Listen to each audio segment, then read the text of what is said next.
My name is Samuel Ames. I'm a solicitor at Turner Hopkins Lawyers in the private client team. We work a lot with clients who have assets held in a trust, and very often the trust will own the family home. In that situation, we do see some common mistakes where a client will think that their home is their own home, and indeed it is, but they can forget sometimes that the trustees are the owners of the property, and when they want to make decisions about the trust assets, they need to consult with their co-trustees. And in the trusts space, it's really important with the legislation that is now in effect to ensure that you document those reasons and decisions so that the trust is recorded in terms of the decisions being made. Another common mistake is that people sign agreements to sell trust assets without consulting their trustees, and that can create further complications. So when you have a trust, it's important to remember that you must be consulting with your trustees when anything happens with your trust. Imagine leaving your family with a sense of uncertainty amidst all the grief they're experiencing when you leave them. The importance of a will is precisely that it gives them a roadmap as to where you want your assets to go. If you don't have a will, then essentially what happens is the assets end up under the control of the legislation, which dictates where they're to go.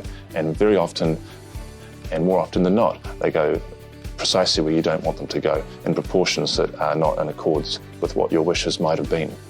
So the importance of having a will is that you're in control and you can decide where your assets go, subject to the legal requirements.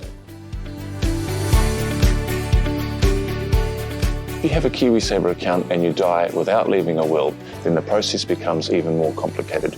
You're left with a much more expensive application to make to the court, and it's likely that the funds in your hard-earned KiwiSaver account won't reach the people that you want it to go to. It's really important to get quality legal advice when doing your will so that you can ensure that you've considered all of the legal requirements and your obligations at law. Particularly if you're in a de facto relationship and or have children, it's critical that you consider relationship property and your obligations as a parent and testamentary guardian so that those matters can be properly addressed in your will. That way you can avoid the multitude of claims that are now being laid upon estates today. If you're considering doing your will online by yourself, let me caution you not to do that. The key point here is that it's very easy to make mistakes and overlook important legal considerations, meaning that the will that you do leave does not stand up at law when there are claims being made. That can cause your estate immense expense, and that's not what you want, is it?